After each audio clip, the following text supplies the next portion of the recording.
বাদামের খাজা এই রেসিপিটি যখনই বানাতে যাই আর যখনই খেতে যাই তখনই আমার জীবনে সে হারিয়ে ফেলা মানুষটার কথা মনে পড়ে।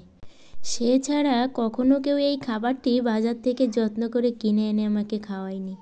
নমস্কার বন্ধুরা, জয়ের রান্নাঘরে সবাইকে আমন্ত্রণ জানিয়ে আজ নিয়ে চলে এসেছি বাদামের খাজা। আমি এটাকে বাদামের খাজা নামেই চিনি, তবে এর আরও অনেক নাম আছে, যেমন বাদাম কটকটি, পিনাট ব্রিটেল, পিনাট চিক্কি ইত্যাদি। তবে এই হারিয়ে ফেলা মানুষটার গল্প আর খুব সহজে দুটি উপকরণের মাধ্যমে রেসিপিটি জানতে চাইলে ভিডিওটি শেষ পর্যন্ত দেখো।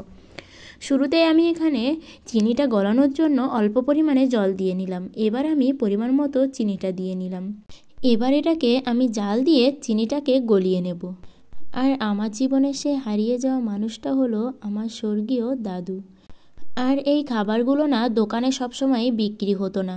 তখন আমাদের গ্রামের দিকে একটা হাট বসতো, সেই হাট থেকে প্রত্যেক বুধবারেই দাদু এটা কিনে আনতো।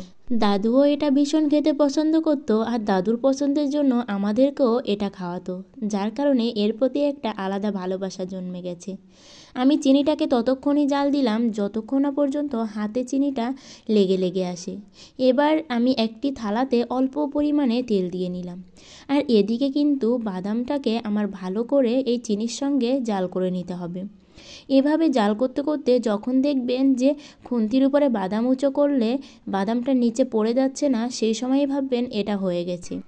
আমি কিন্তু একটু বেশি তরল অবস্থাতেই এটা নামিয়ে নিলাম, কারণ যেহেতু আমি ভগবানের জন্য প্রসাদটা তৈরি করছি, তাই নিরামিষ থালা বাসন কম থাকার কারণে আমি এটা এই থালাতেই নামাচ্ছি। আর যদি আপনারা খুব বেশি এটাকে শক্ত করে নামান তাহলে কিন্তু বেলনের সাহায্যে এটাকে বেলে সোজা করে দিতে হয়, কিন্তু আমি এখানে বেলনের সাহায্যে সোজা না করে আমি একটু তরল অবস্থাতেই এটাকে নামিয়ে ফেলেছি। আর এবার এটা দেখুন একটু সময় ধরেই এটাকে শক্ত করে নিতে হবে, মানে আপনি যদি এটাকে রেখে দেন তা এমনিতেই এটা শক্ত হয়ে যাবে। আর এই যে দেখুন আমার বাদামের খাজা কিন্তু তৈরি, কিংবা বাদাম কটকটি যেটাই বলুন না কেন। আর আপনারা চাইলে একটু বাদামটা কম দিতে পারেন, তবে বাদামের খাজাতে না আমার একটু বাদামটা বেশি খেতেই মজা লাগে, তাই আমি এখানে একটু বেশি বেশি বাদাম দিয়েই তৈরি করেছি।